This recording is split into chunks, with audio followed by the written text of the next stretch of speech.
반갑습니다. 골로새서 3장 18절에서 22절입니다. 본문은 사람들에게 주는 권면입니다. 여러 부류의 사람들에게요. 아내들, 남편들, 자녀들, 종들. 우리 중에 여기에 해당되지 않은 사람이 없죠. 아내거나 남편이거나 자녀거나 종들, 직장인이라 생각하세요. 모든 사람에게 주시는 말씀인 겁니다. 그리고 이 본문 뒤에 나오는 23, 24, 25절은 앞에 명령을 행할 때의 기본 자세를 말씀하고요. 18절 보시죠. 아내들에게 주시는 말씀입니다. 아내들은 남편에게 복종하랍니다. 이렇게 하는 것이 당연하다. 주님을 믿는 사람이라면 당연히 해야 할 일이 아내가 남편에게 복종하는 겁니다.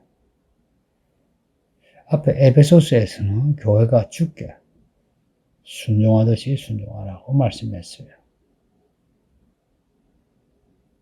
어떻게 복종해야 하는지 그걸 좀 더 자세하게 말씀하는데, 에베소서하고 골로새서하고 성경은 달라도 이 유사한 본문에서는 에베소서의 도움을 받아도 됩니다. 교회가 주께 복종하듯이. 이거는 당연히 그렇게 해야 되는 거예요. 그것이 권면이 아니라 명령이요, 법입니다. 그리고 복종하라 하는 이 단어는, 그 헬라어는 수동태로 되어 있습니다. 수동태로 되어 있고, 뒤에, 주 안에서 마땅하니라 하는 말씀과 이렇게 연결시키면, 아내들아, 스스로 알아서 남편에게 복종하라. 이런 의미입니다. 네, 이게 무슨 말씀인지 모두 이해되시죠?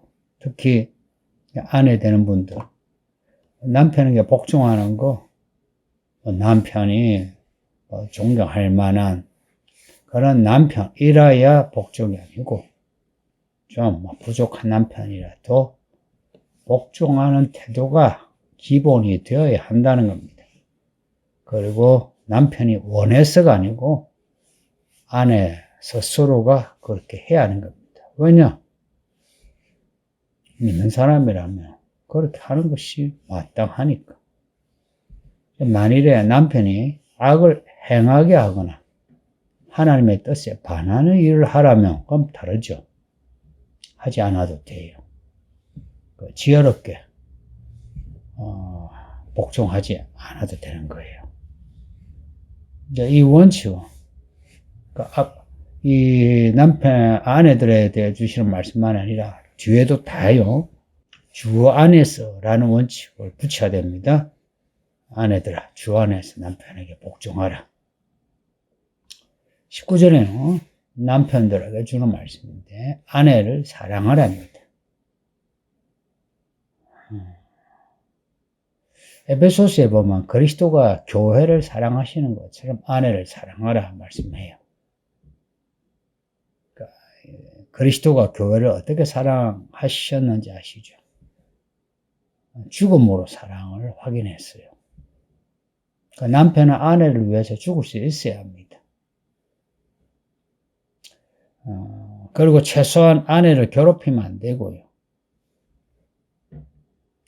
이 19절에 남편들아, 아내를 괴롭게 하지 말라 하는 말은 아내를 험하게 대하는 겁니다. 특히 한국 사회에 아직까지도 남편이 아내를 험하게 대하는 그런 분위기가 있죠. 굳이 가부장적인 분위기 아니라도 아내와 남편 사이에 좀 긴장이 흐르는, 남편이 아내한테 잘해주면 아내들은 그냥 좋아해요. 근데 남편들이 아내를 험하게 대하니까 아내들 인생이 험하죠. 남편들 잘 들으세요. 우리가 아내를 사랑하는 것은 나를 사랑하는 것과 같습니다. 그러니 남편이 아내 험하게 대하면 당신의 인생이 험해져요. 이거는요, 물이 위에서 아래로 흐르듯이 섭립니다. 그리고 더 무서운 거는 나중에 예수님이 당신을 험하게 대해요. 그러면 영원히 죽을 수 있어요. 겁주는 게 아니고 사실입니다. 20절에 자녀들아 모든 일에 부모에게 순종하라 말씀합니다. 자녀들아 부모에게 순종하라. 이 말씀은 우리가 자주 들어서 알고 있죠. 근데 모든 일에 부모에게 순종하랍니다. 십계명에 있는 말씀, 사람에 대한 계명에서 부모에게 순종하라 제일 먼저 나오고, 이 계명에 대해서는 축복도 약속해요. 여기 보면 모든 일에 순종하라 말씀, 이건 좀 가장 자세하게 말씀하고 있는 거예요. 자녀들이 부모에게 말을 하는 것, 의논하는 것, 자녀들이 이렇게 취사 선택해서 하는 경우 있죠. 그래서 부모가 물으면 엄마는 몰라도 돼요. 특히 엄마는 몰라도 돼요 하고, 좀 나이가 들면 아빠 몰라도 돼요 그러죠. 자녀들 잘 들으세요. 부모가 몰라야 할 일은 없습니다. 그러니까 부모가 알고자 하면 부모에게 부드럽게 말씀을 드리세요. 친구 사귀고 연애하고 진로 결정하고 돈을 버는 돈을 쓰는 데까지도 부모에게 의논하세요. 순종하세요. 근데 이제 여기에는 한 가지 요건, 에베소서에 딱 직접 나와 있는 말씀이에요. 주 안에서 순종하라, 부모를. 그러니까 이 모든 게 주 안에서라는 원칙에 있다 했습니다. 근데 자녀들아 부모에게 모든 일에 순종하라 할 때, 모든 일에 앞에는 주 안에서. 그래서 주님의 뜻이라면 부모와 의논하지 않을 수 있죠. 특히 이제 믿음과 관련해서는 그렇습니다.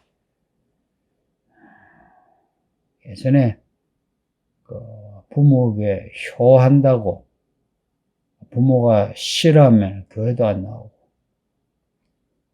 믿음 생활 적당히 하는 그런 분을 들어봤습니다. 여러분도 주 안에서 부모에게 순종하세요. 21절에 아버지들에게 주는 말씀인데, 아버지들이에요. 다른 성경에서는 부모로 어버이 이렇게 번역을 했는데 그렇게 좋지 않고요. 그냥 아버지, 그 단어가 아버지입니다. 특히 어머니 말과 아버지를 이렇게 말씀하는 이유가 있어요. 주로 아버지들이 자녀를 노엽게 하죠. 자녀 어떻게 노엽게 합니까? 아버지로 자녀에게 권위적일 때 자녀들이 힘들죠. 낙심이란 말은 어기가 꺾이는 거예요. 기가 죽는 겁니다. 자녀라면 이 말씀 다 공감할 거예요.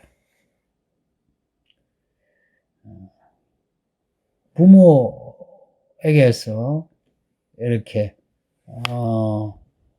부모 때문에 낙심해보지 않은 자녀는 거의 없죠. 근데 그런 자녀가 부모가 되면 또 어떻게 합니까? 그 부모의 부모처럼 하죠. 특히 아버지들이 그렇죠. 어릴 때 아버지에게 학대를 받은 사람, 아버지가 되면 자녀 학대한다 그러죠.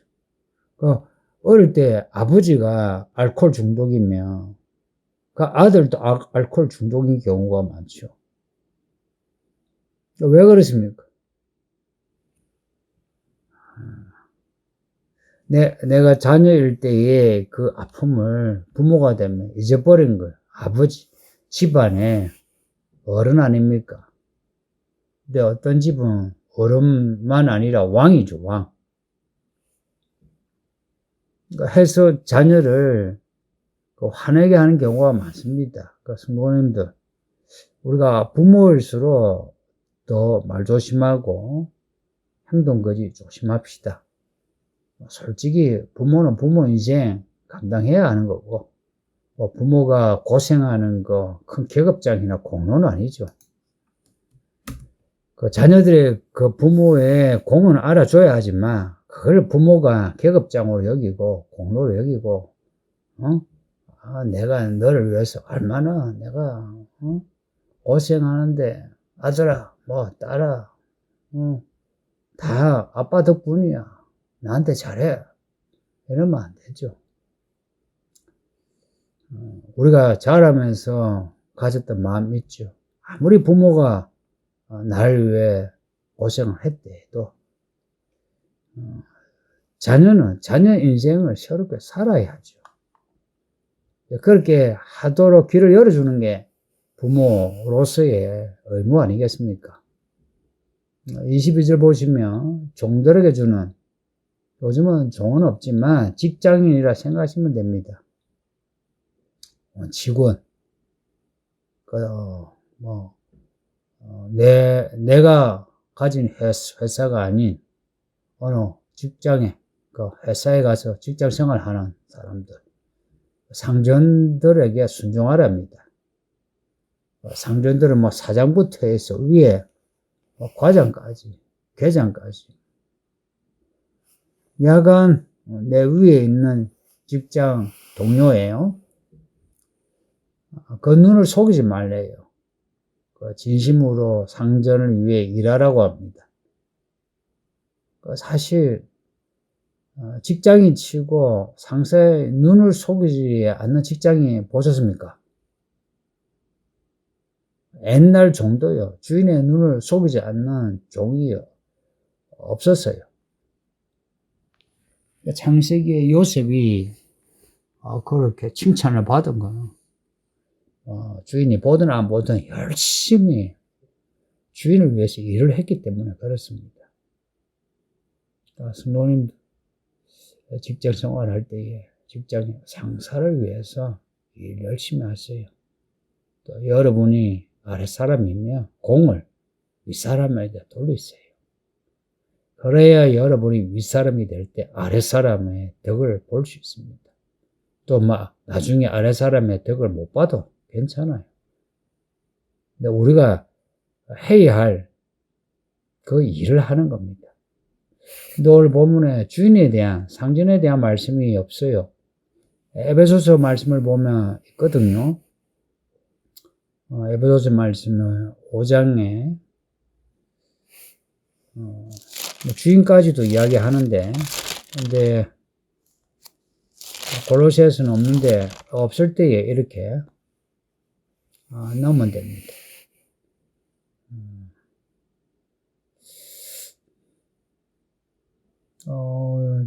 주인이 종을 대할 때에 종을 위협하지 말라 말씀했죠. 왜냐? 너희의 상전이 하나님이신데 하나님은 외모로 사람을 취하지 않으신답니다.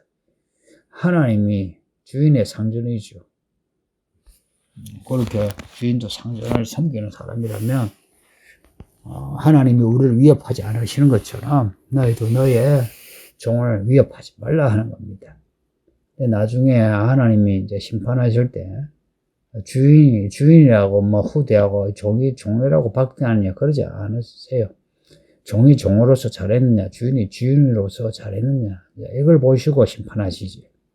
주의 말씀에 순종했느냐 안 했느냐 이걸로 상벌을 정하시지, 주인을 해가지고 하나님이 특별 대우하지 않으십니다. 여기서야 건물 주고 사장이고 고위직에 있으면 알아주죠. 여기서 사람들이 알아주고 할 때에 스스로 자기를 낮추세요. 앞에 그 아내들에게 주는 말씀 있죠. 아내들아, 너 알아서 겸손하게 복종하라 하는 말씀처럼 우리가 있는 사람, 뭐 높은 사람, 가진 사람이 될 때에는 스스로 겸손한 게 좋습니다.